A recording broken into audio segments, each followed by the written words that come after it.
Well, it was a major turning point, I think, in AKP's more than 10-year rule. Although it was a local election, it was more than that, clearly. It was, in a way, from AKP's perspective, it was a vote of confidence for the party because, as you know, before the elections, there were all kinds of allegations against several party officials, and including the Prime Minister himself, of corruption.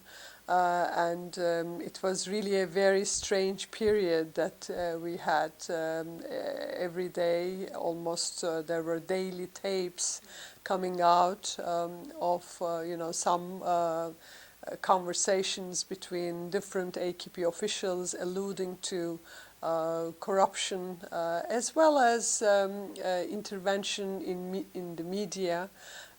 So it was really a very intense period politically, a chaotic and a crisis period, I would say.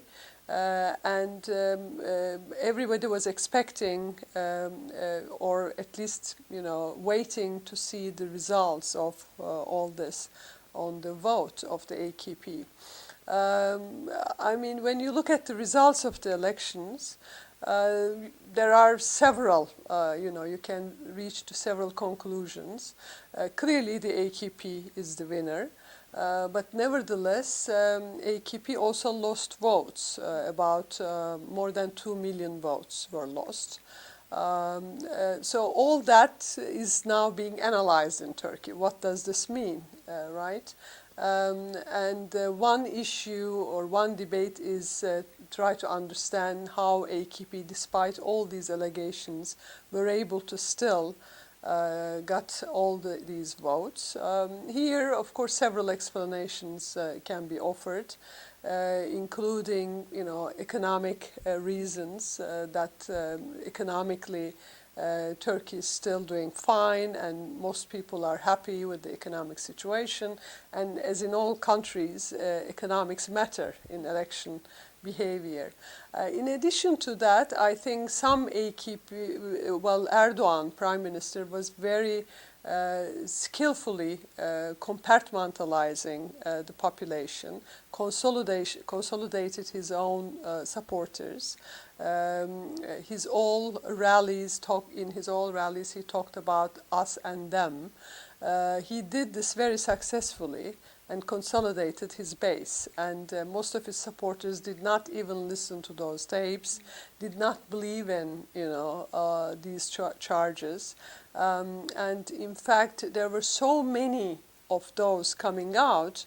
After a while, I think his supporters also began to think that there's some kind of a conspiracy, particularly the last tape that came out about a close meeting about Syria in the foreign ministry, I think was very important in garnering more support to the AKP, because that, in a way, for some people, proved that this is some kind of conspiracy, including foreign forces against AKP and against Turkey and against Erdogan.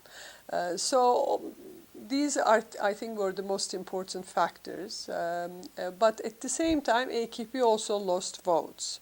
So all this meant that, at least the fact that AKP won the elections meant that Erdogan could now be the president. Because, as you know, in August we'll have presidential elections. Now there's an intense debate in the country about, who is going to be the candidate and what's going to happen. I think one of the immediate consequences of the elections was that Erdogan will be running for the presidency. But at the same time, of course, there are important challenges as to this vision of Erdogan to change the system, political system in Turkey, from a parliamentary system to a presidential system. There are limitations to that. Now, with these elections also, this became very clear. The important thing is that Erdogan will be the candidate for the presidency, and he thinks that he can win. We still don't know who will be the contenders. There are all these debates in the opposition as to whether they can come up with a joint candidate, especially CHP and MHP. Another result of the elections was, of course, the increasing importance of the BDP, and this will also have repercussions for possible negotiations between the AKP and BDP, continuing negotiations about the resolution of the Kurdish problem. And we'll see more of that, in the coming term. But for all this, what are the impact of all this for Turkey's foreign policy? Which is what we're more interested in, is that well, first of all this will mean that Turkey will be more directed, involved inwards, focusing on internal politics rather than foreign policy in the coming year or so. And this has been the case actually, in the last few months, coming to the local elections, and I expect this to continue with the presidential elections that will be followed by general elections. So Turkey will be more inward looking in its foreign policy, I think. And trying to sort of resolve these internal conflicts. Of course, the advancement of the Kurdish problem also will have repercussions for Turkey's foreign policy in terms of how Turkey, for instance, engages with the Middle East, particularly with the Kurdistan regional government, further advancement of relations with the KRG, and I think it's quite significant for Syria as well. Development in Turkey's relations with the Kurds domestically, and also the negotiations with the PKK clearly are very much linked to the Syrian Kurds, as PKK is quite, influential among the Syrian Kurds as well. So I would expect more of internal politics with some international or foreign policy implications, but albeit limited. After the Arab uprisings, Turkey's influence in the region began to wane. This is sort of ironic because many were expecting Turkey to be much more influential after the Arab uprisings, but the opposite happened for several reasons. And in fact, the most important blow to Turkey's activism in the Middle East has been the Syrian crisis, and we can talk about that in more detail. But overall, this has been a source of frustration because Turkey really failed to achieve its objectives in Syria. But overall, when you look at it, in Syria you see Hafez Assad, consolidating to some extent its power, and at least in the short run, it would be hard to say that this regime will be overthrown. In Iraq, we still don't know the exact results of the elections, but it seems like Maliki is going to be winning. In Egypt, we'll have soon elections, and Sisi is expected to win. All these three figures are figures that Turkey does not have very good relations with, as you know, very problematic relations. So in these three key countries, you will have regimes that are quite hostile to Turkey, not only not friendly, but even hostile to Turkey. On the other hand, you have sort of rising influence of Iran through the nuclear negotiations, through its influence in Syria, and through Iraq. So this is, of course, another factor that limits Turkey's influence. So overall, Turkey's regional power status is in decline, in recent years. I expect that to continue for a while. For the reasons that I just mentioned. I mean, Turkey being inward-looking, plus all these developments in key countries like Syria, Iraq, and Egypt, as well as Iran's rise, mean that there would be limitations to Turkey's regional power status. And in fact, the result of that is that Turkey is basically has entered what I called repair period in its relations, and trying to sort of mend fences with some of the actors, but at the same time limit its ambitions in the Middle East. I mean, when you compare it with the previous period where Turkey had this really big ambitions and even a desire to transform the region and to play these different roles in the region, now you see a Turkey that scaled back its ambitions and basically focusing on issues that directly affects itself. So what are these, what are the possible developments? I would expect Turkey to focus on, the Middle East through the Kurdish issue and develop, better relations with the Kurds in Iraq and in Syria, and maybe to have Syrian Kurds as a buffer between itself and the rest of the Syria. There are now increasing possibilities of normalization with Israel, whereas in the previous period Turkey had quite problematic relations with Israel, but now the relations are developing, and probably the two countries will reappoint ambassadors to their capitals. And also focusing on issues like energy.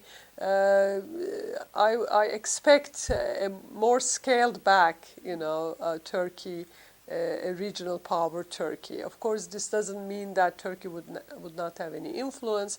After all, Turkey is one of the regional powers and continue to be so, but its influence will be much more limited.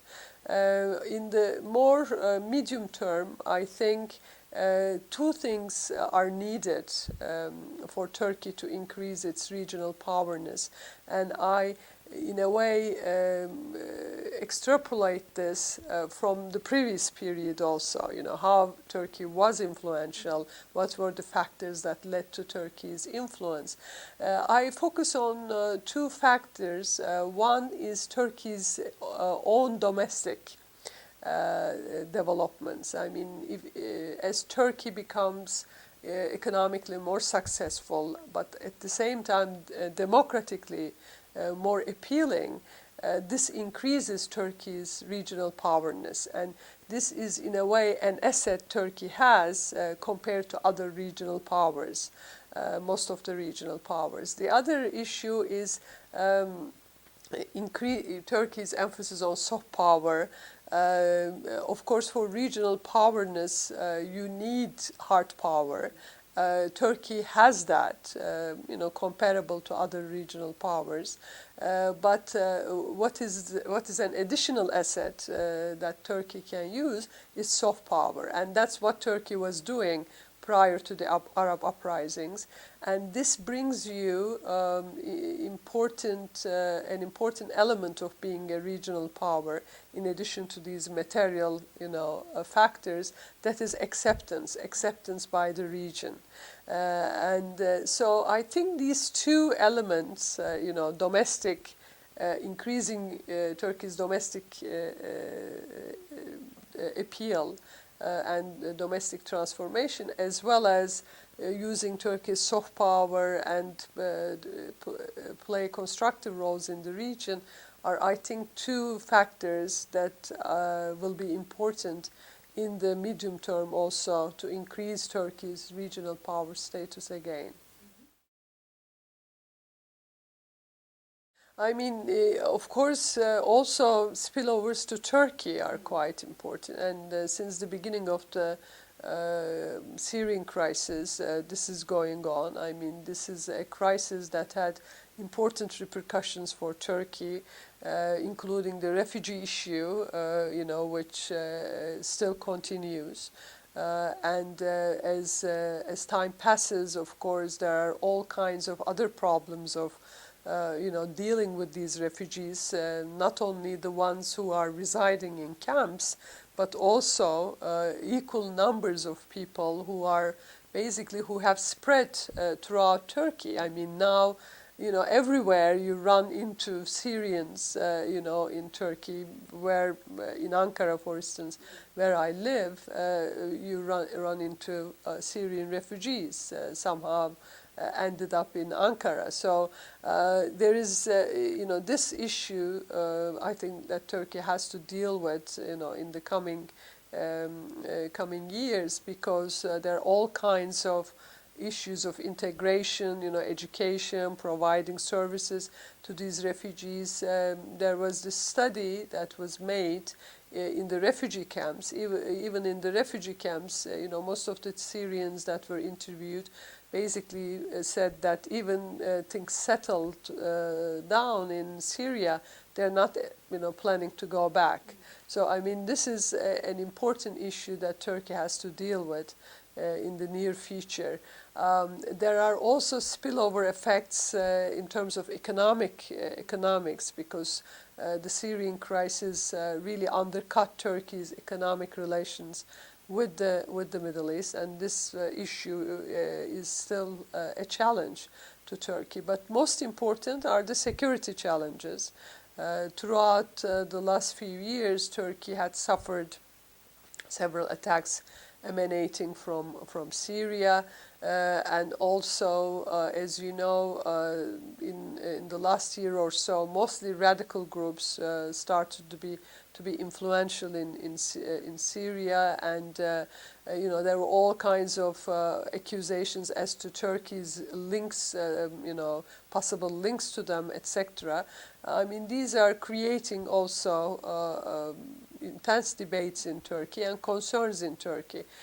So even if Assad somehow consolidates, his power in different parts of Syria, it would be very optimistic to think that, things would be very quiet in Syria, and the problems will be solved in the near future. So you can expect this instability to continue in the medium term. So therefore, this will continue to be a source of instability for Turkey as well. And after all, Syria is a neighbor, and there's a long border between Turkey and Syria. So that's why, of course, it would have been much better if Turkey had some links, at least some channels open to the Syrian regime, but it does not. I mean, that's why I said, rather than extending its influence and playing different roles in Syria as a whole, Turkey seems to be focusing more now through the Kurdish issue, creating some kind of a buffer zone so that the instability in Syria would not spill over.